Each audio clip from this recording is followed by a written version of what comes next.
Padre, gracias porque nuestra vida está segura en tus manos y en tu gracia tú estás guiándonos, dirigiéndonos y vas a cumplir todos los propósitos de bien que, que hay en tu corazón para nuestras vidas.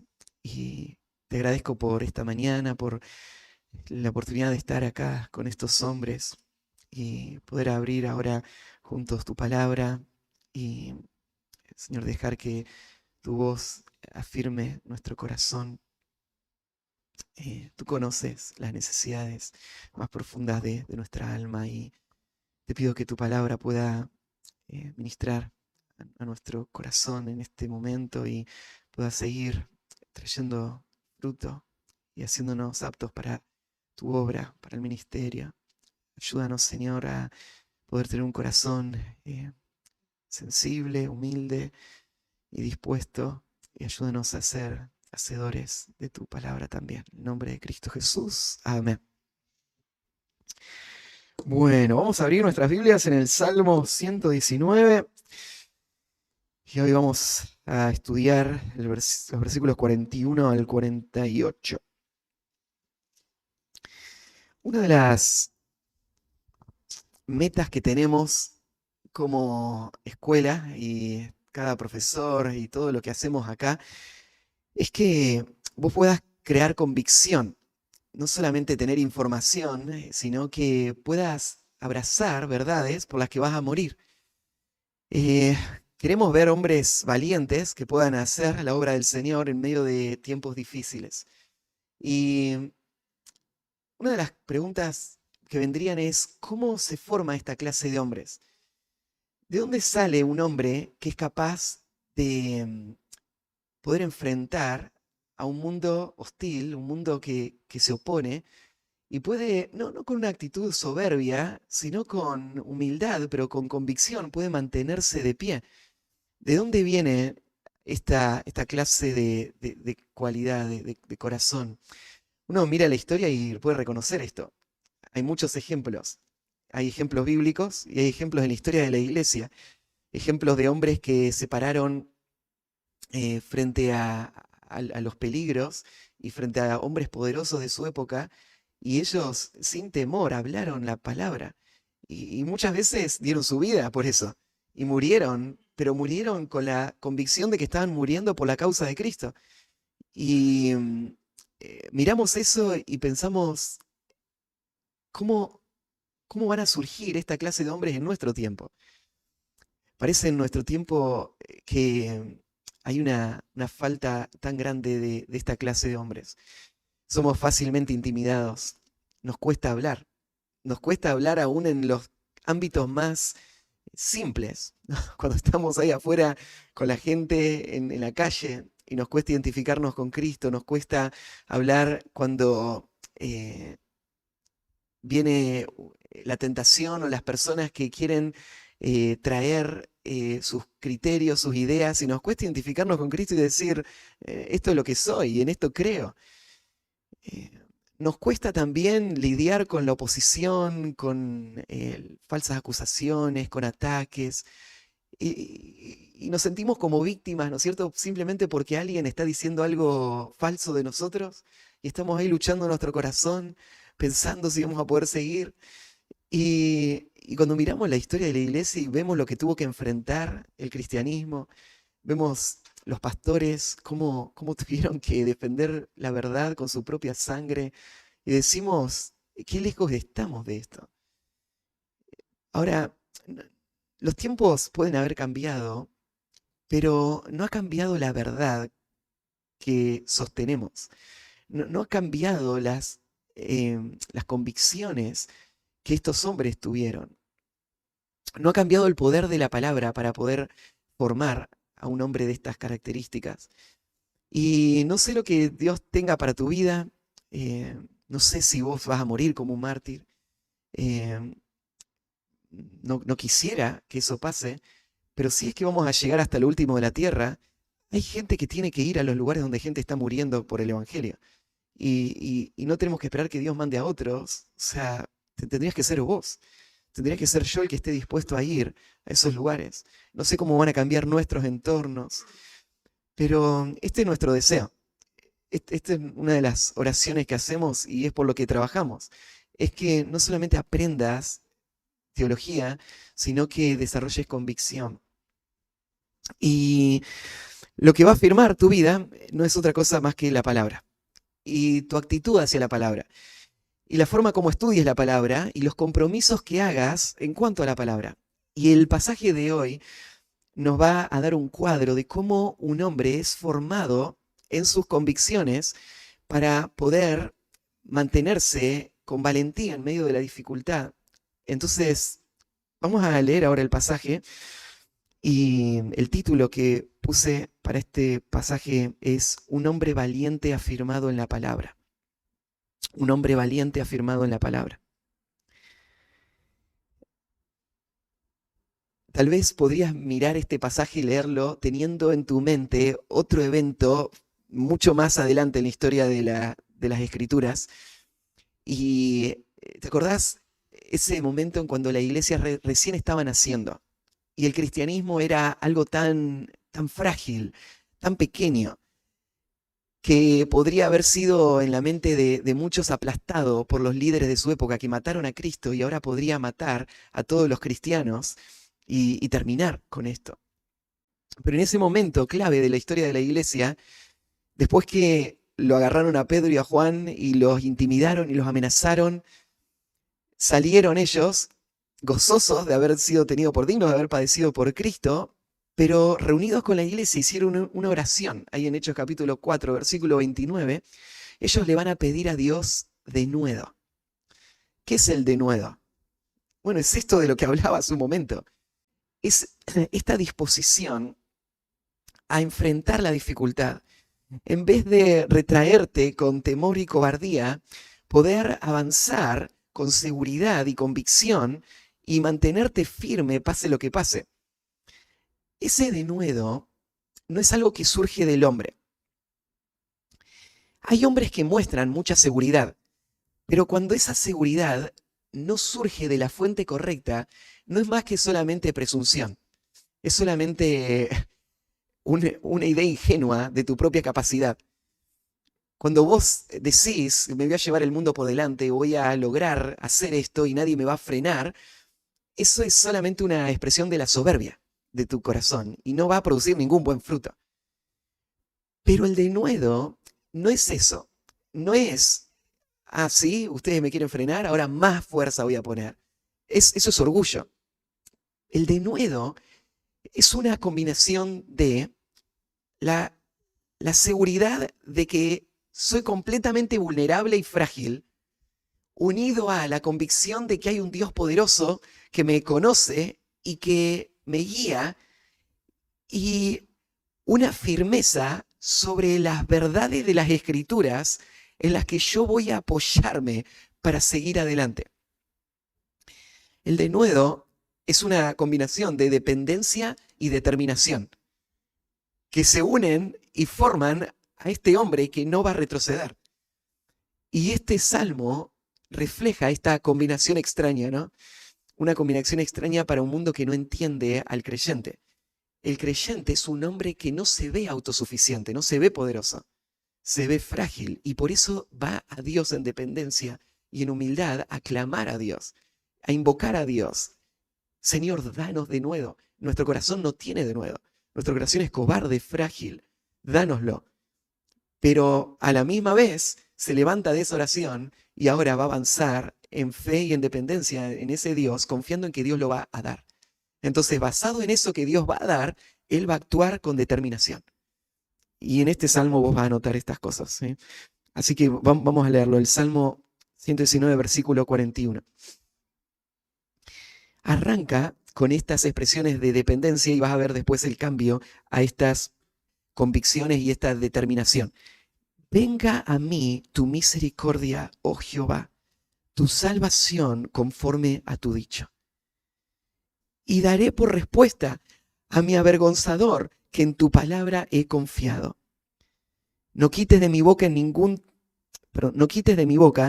tiempo la palabra de verdad, porque en tus juicios espero. Guardaré tu ley siempre, para siempre y eternamente, y andaré en libertad, porque busqué tus mandamientos. Hablaré de tus testimonios delante de los reyes, y no me avergonzaré. Y me regocijaré en tus mandamientos, los cuales he amado. Alzaré asimismo mis manos a tus mandamientos que amé, y meditaré en tus estatutos. Vos notás ahí en el medio del Salmo esta expresión, hablaré de tus testimonios delante de los reyes. Pero no solo ese versículo, toda la estrofa tiene esta connotación del testimonio que va a dar el salmista. Pero claro, para que yo pueda dar un testimonio consistente y fiel al mundo, necesito a la misma vez afirmar mi corazón en la palabra de Dios para poder después hablarla con seguridad y convicción.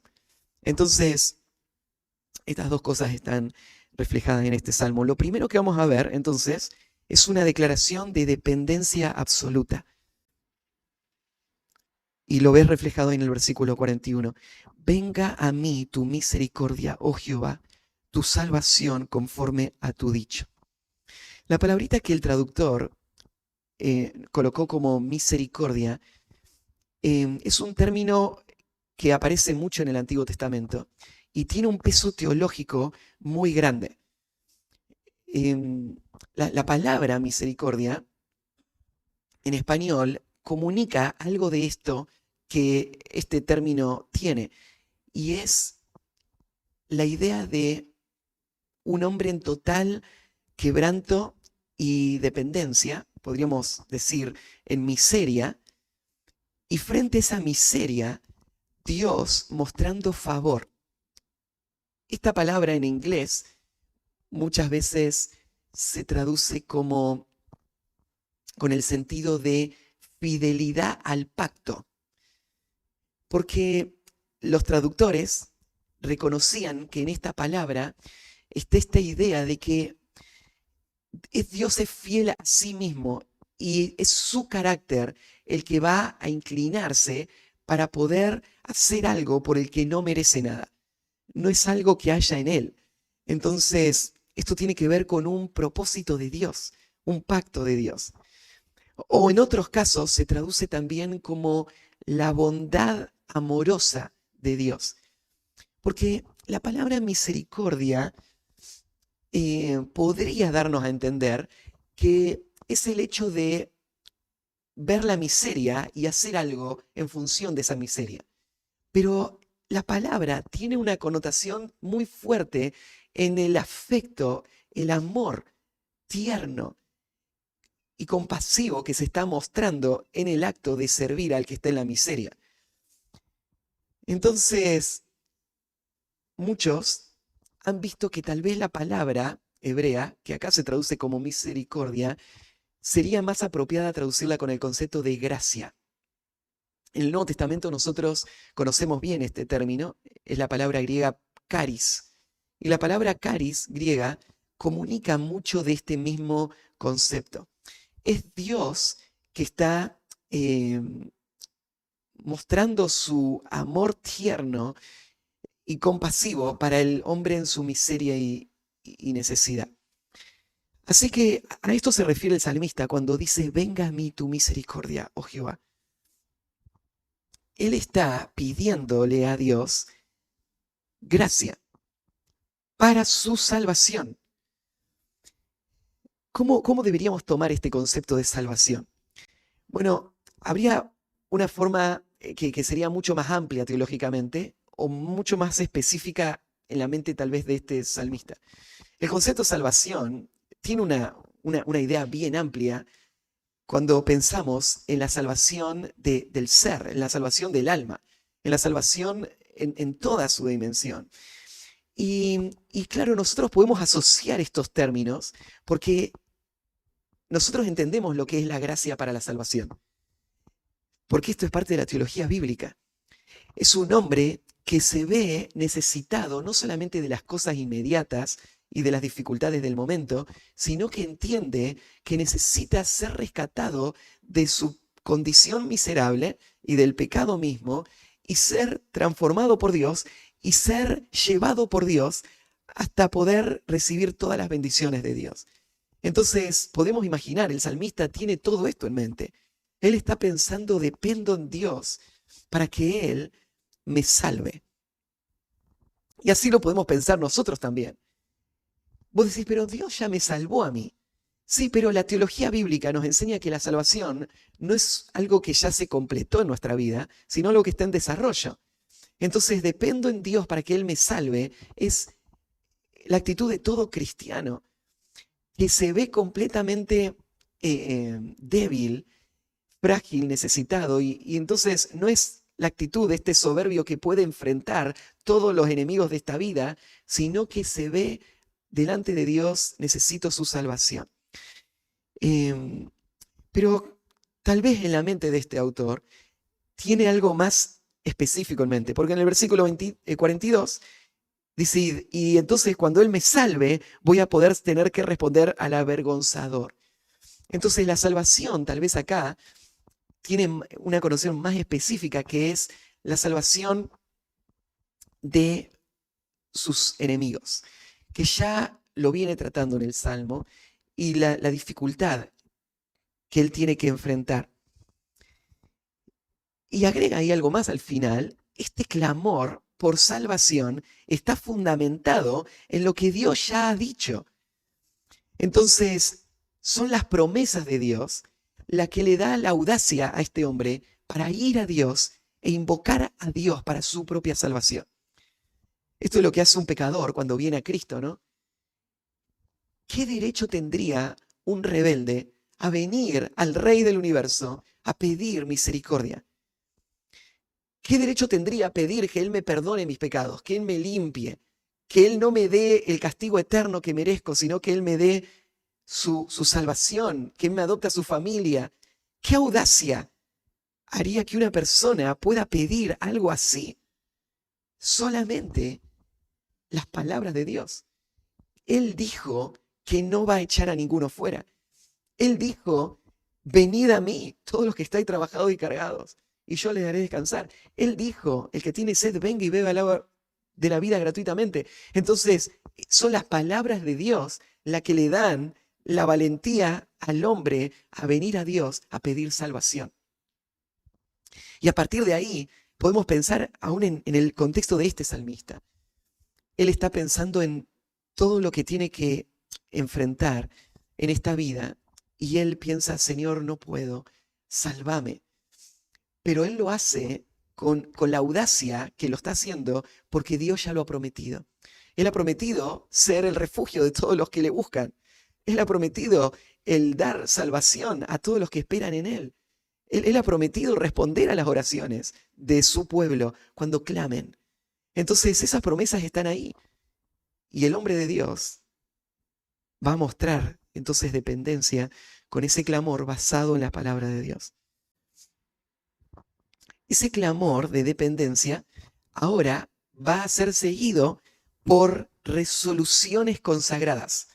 Dependencia absoluta sería el primer punto, y ahora vamos a ver una lista de resoluciones consagradas.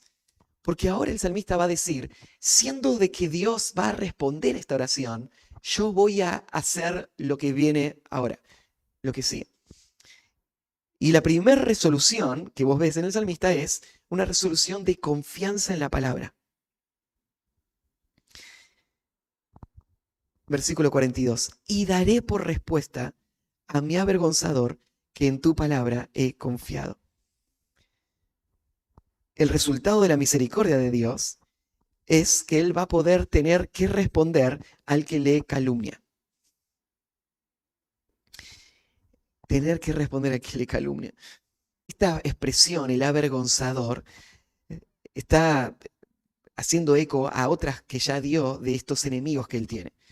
Y Él ve al enemigo como alguien que está abusando de Él, burlándose de Él, difamándolo a Él, o aún conspirando contra Él. Esta palabra avergonzador podría tener todas esas connotaciones. Y entonces, frente a esta realidad, Él ahora clamó a Dios en dependencia, y Él sabe esto. El obrar de Dios en su corazón, que espera en Dios y que confía en las palabras que Dios dijo, van a hacer que Él pueda responder a esta situación. Eh, a veces nosotros pensamos que para poder responder a nuestros enemigos, necesitamos ser los hombres más elocuentes o los hombres mejores preparados. Si tuviésemos que enfrentar a un rey o a un presidente que intente destruir nuestro ministerio, que nos confronte, entonces pensás, ¿qué clase de preparación me haría capaz de enfrentar esa clase de dificultad? Y fíjate que aquel salmista está pensándolo de esta manera. El hombre más sencillo, que vive una vida de integridad y dependencia en Dios y confía en las palabras de Dios, él está preparado para dar la respuesta necesaria a cualquier situación que él pueda enfrentar. Entonces, él ahora se compromete a confiar en la palabra de Dios. Y esa confianza en la palabra de Dios va a ser evidente porque cuando llegue el momento de la dificultad y venga el avergonzador, el calumniador, el enemigo, el que está conspirando para destruirlo, él va a poder responder. Una respuesta que está basada en la verdad, en la palabra. El versículo 43 sigue construyendo sobre esta idea cuando él dice, no quites de mi boca en ningún tiempo la palabra de verdad, porque en tus juicios espero. Aunque el hombre más simple, que vive una vida de integridad y confía en la palabra, está listo para responder, el temor más grande del salmista es que él no pueda responder la palabra de verdad. ¿A qué se refiere con esta expresión, no quites de mi boca en ningún tiempo la palabra de verdad? Los que han estado en el ministerio entienden lo que el salmista está diciendo. Porque cuando vos has hecho de tu vida el afirmarte en la palabra y el hablar la palabra, el temor más grande es que en algún momento tu boca sea silenciada de poder hablarla. Pero ¿cómo sería silenciada? No sería silenciada por el avergonzador. No va a ser silenciada por él porque yo voy a poder responderle al avergonzador. O sea, no voy a ser silenciado por esos hombres, ¿no es cierto?, como los que en Hechos 4 amenazaron a los apóstoles diciéndoles no vuelvan a hablar. Ellos no van a silenciar mi voz, nunca. Pero habría otras cosas que podrían silenciar mi voz. Por ejemplo, el pecado de mi vida. Yo decía recién un hombre simple, pero íntegro, que confía en la palabra, es un hombre que tiene que responder.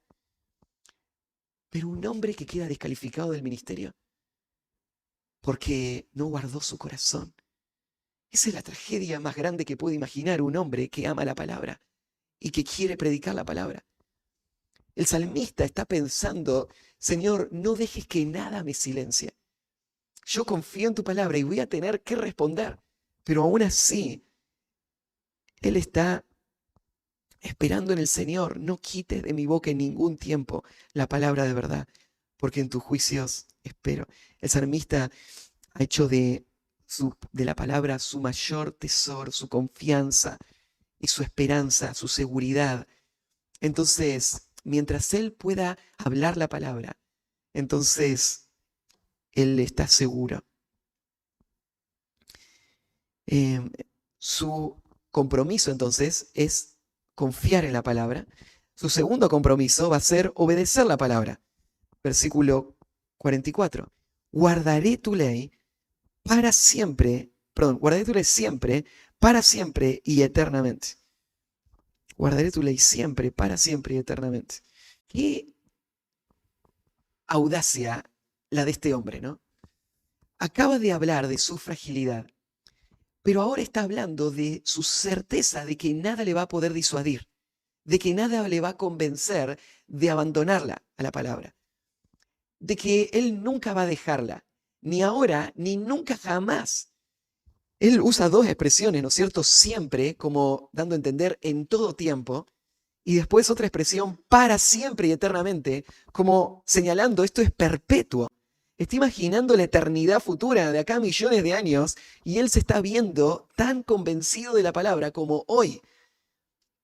y mucho más aún. Pero él está pensando, la palabra va a ser mi vida siempre. ¿Y en qué se basa esta seguridad que él tiene? Bueno, en lo que acaba de pedir. Él le pide a Dios algo que Dios dijo que él le va a dar. Entonces ahora él está seguro de que Dios va a obrar en él. Él se compromete a afirmarse en la palabra y él se compromete a obedecerla constantemente. Y él está seguro de que Dios va a permitir que esto suceda. Y entonces lo dice como una promesa. Esto es lo que voy a hacer. Guardaré tu ley siempre.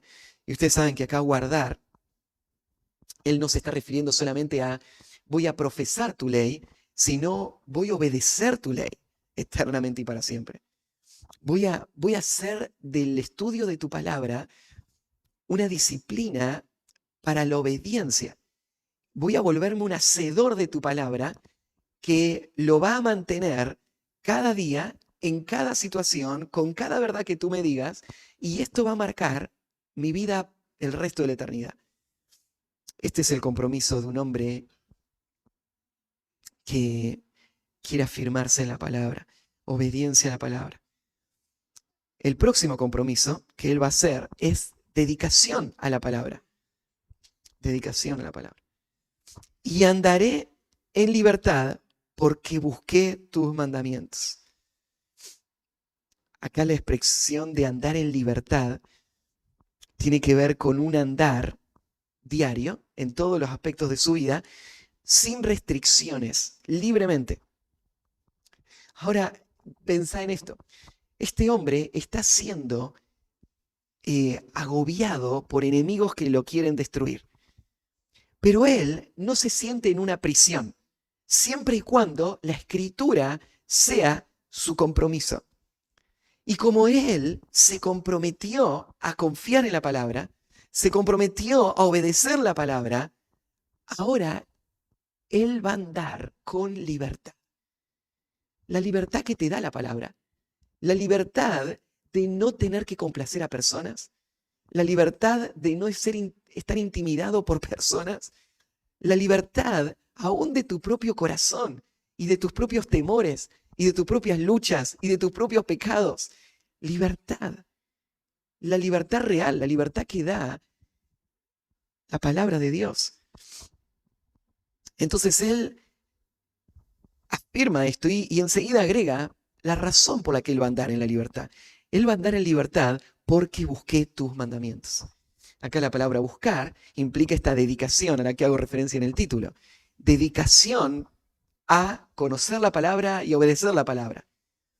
Él hizo un compromiso no solo a confiar en la palabra, no solo a obedecer la palabra, sino a dedicarse a la palabra. Dedicarse a conocerla y a estudiarla, a entenderla, a guardarla, meditarla, a memorizarla, a vivirla. Esa dedicación es lo que hace que él mantenga la libertad, aún en los momentos más difíciles. En cuarto lugar, su compromiso es a amar la palabra, amor por la palabra. Y estos dos versículos están unidos, el 46 y 47. Hablaré de tus testimonios delante de los reyes y no me avergonzaré, y me regocijaré en tus mandamientos, los cuales he amado. Y en el corazón de esta estrofa está este testimonio que él va a dar, dije. Y él plantea esta situación de reyes frente a los cuales vos te vas a tener que parar y dar testimonio. Si vos mirás en el Antiguo Testamento, no hay pasajes tan claros como estos, antes de este salmo, que den esta idea de que el pueblo de Dios, por mantenerse fiel, en algún momento iba a tener que estar delante de hombres muy poderosos y hombres fieles iban a mantener en ese momento, iban a dar testimonio de la verdad. Pero nosotros que ya vimos todo el cuadro y conocemos el Nuevo Testamento, hay otros pasajes que hacen eco a esta misma verdad. Ahí en Mateo 10, versículo 18 al 20, cuando Jesús está enviando a sus discípulos y dándole instrucciones de qué iba a implicar que ellos sean sus heraldos para el mundo, Él les dice lo siguiente: y aún ante gobernadores y reyes seréis llevados por causa de mí, para testimonio a ellos y a los gentiles. Mas cuando se entreguen, no os preocupéis por cómo o qué hablaréis, porque en aquella hora os será dado lo que habéis de hablar, porque no sois vosotros los que habláis, sino el Espíritu de vuestro Padre que habla en vosotros. Jesús hablándole a los apóstoles, pero a la vez hablándole a toda la iglesia y a todos los siervos que iban a salir al mundo a predicar, Él le anticipa esto. Van a tener que pararse delante de reyes. Yo decía hace un momento que no tengo idea cómo el Señor te quiere usar, pero bien puedo imaginar que el Señor en algún momento te use de esta manera, porque este pasaje dice que esto va a pasar. La iglesia va a incidir en el mundo, va a incomodar al mundo. Y Dios quiere que los reyes también escuchen el Evangelio y quiere que los países se conviertan. Así que Él va a llevar a sus hijos delante de los presidentes, delante de los reyes, delante de la gente más poderosa de este mundo. Y en ese momento, ¿cómo vas a responder? Bueno, si vos mirás a pastores que son convocados, por ejemplo, a esos paneles o lugares en la televisión para hacer preguntas, vos notás la presión en sus ojos. Y muchas veces el intento de acoplarse al sistema y hablar palabras que no sean tan ofensivas, que no sean tan directas. Tratar de quedar como alguien que sí sabe de lo que está hablando y que es intelectual. Y, y entonces vos notás ese temor a los hombres en ese momento. De lo que está hablando el salmista es justamente de eso, que él va a ser llevado a esos momentos, a esas situaciones más críticas y que él iba a hablar de los testimonios de Dios. Él iba a decir lo que había que decir, aunque lo que él tenga que decir le meta en serios problemas. Hubo un hombre que fue uno de los mártires que murieron en Inglaterra cuando se estaba estableciendo la iglesia protestante ahí. Se llamó Hugh Latimer. Y Latimer fue considerado uno de los más grandes predicadores del siglo XVI.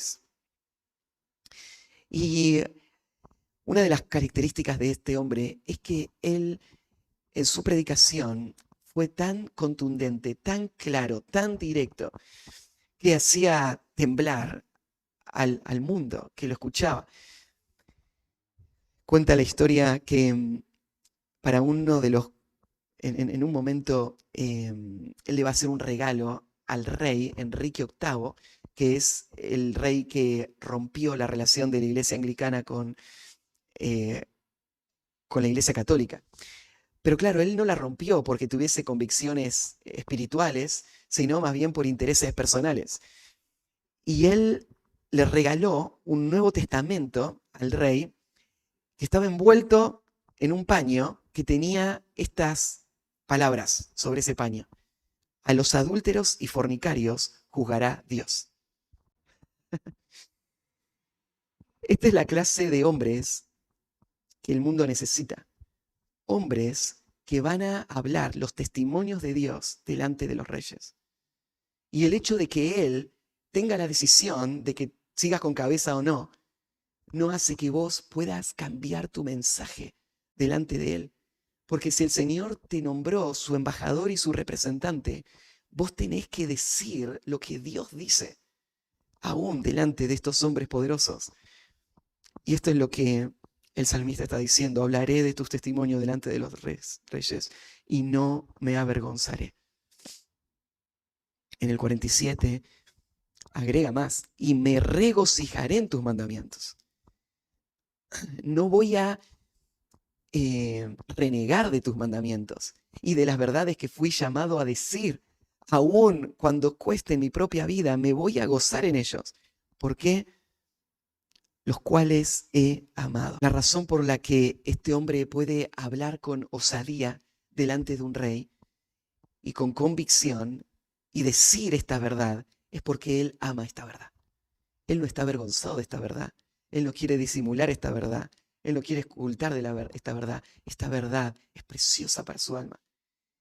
Y esa es la relación. En la medida en que vos podés amar la verdad de la palabra de Dios, es que vos no te vas a avergonzar de ella. Es que vos vas a poder decirla con claridad y con firmeza cuando deba ser dicha. Termina, alzaré asimismo mis manos a tus mandamientos que amé y meditaré en tus estatutos. Este cuadro de alzar las manos puede parecer un poco confuso porque tal vez vos podés pensar alzar las manos en el sentido de adoración, como se menciona en otros pasajes, este mismo cuadro de alzar las manos. Pero lo que tenés que hacer es unir este concepto de alzar las manos con todo el sentir del Salmo, que comenzó rogándole a Dios que Dios le conceda su salvación a través de su palabra. Este salmo está hablando de el amor que él siente por la palabra y el compromiso que él tiene por seguir la palabra. Así que alzar las manos no tenés que ver que él está adorando la palabra de Dios, sino que él está extendiéndola como un mendigo, como un hombre desesperado que está levantando sus manos para buscar y recibir eso que su corazón tanto anhela. Entonces él ama, él levanta las manos a los mandamientos que tanto ama. Para que vos llegues a ser el hombre que no se avergüenza delante de los reyes, tenés que ser primero el hombre que ama hasta este punto los mandamientos de Dios, que levanta las manos con ansias, con desesperación y los busca constantemente. Y agrega ahí al final, y meditaré en tus estatutos.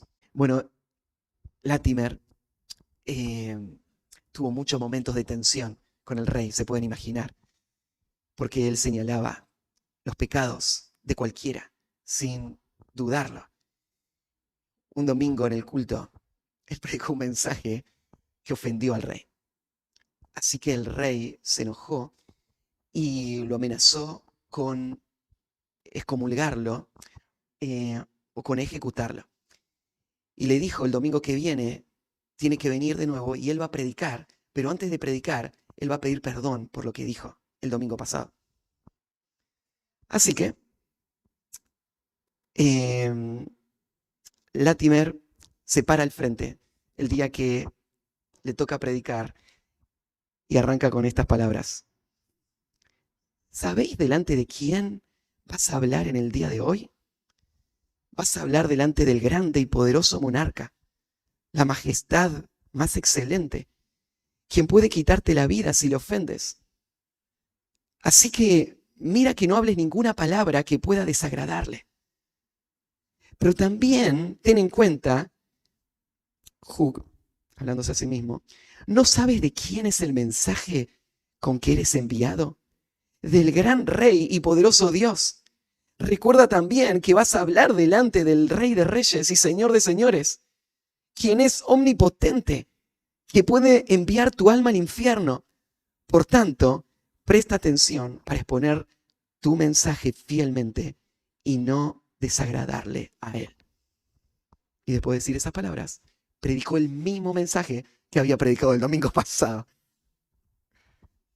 Latimer terminó siendo ejecutado, no por él, no por este rey, sino que cuando Inglaterra tuvo a la famosa María la Sangrienta, ella se dedicó a tratar a matar a todos los protestantes, todos los que tenían alguna influencia, y entonces él fue ejecutado. Y él dio su vida por las palabras que él dijo. Esta es la clase de hombres que el mundo necesita. Y estos hombres son el resultado del efecto de la palabra en un corazón dependiente de Dios, que ama la palabra de Dios, estira sus manos hacia ella y que hace esta clase de compromisos delante de Dios. Y la pregunta es, ¿vas a ser vos uno de estos hombres? ¿Vas a ser vos uno de los hombres que no se va a avergonzar? Que el Señor nos dé la gracia de hacerlo. Oramos. Padre, gracias por tu palabra, porque al estudiarla nuestro corazón queda expuesto a nuestra cobardía, nuestros temores, la combinación mortal entre el orgullo y, y el temor, Señor, que hace que no seamos fieles. Te pido, Señor, que nos limpies, que nos ayudes a amar tu verdad de la manera que el salmista lo hizo. Ayúdanos, Señor, a consagrar nuestro corazón a esa verdad y a ser fieles hasta el fin. Ayúdanos, Señor, a no temer. Tú conoces cuántas veces hemos temblado ante las personas más pequeñas de esta vida. Y, Señor, te rogamos que afirmes nuestro corazón, porque queremos poder ser fieles aun cuando tú nos pongas a la gente más poderosa de esta vida. Ayúdanos a temerte a ti más de lo que tememos a cualquier hombre. Y permítenos ser heraldos que puedan llevar a cabo la misión que han recibido. Y te agradezco por estos hombres, te agradezco, Señor, por lo que estás haciendo en sus corazones, y te pido que ellos puedan amar más y más tu palabra. En nombre de Cristo Jesús, amén.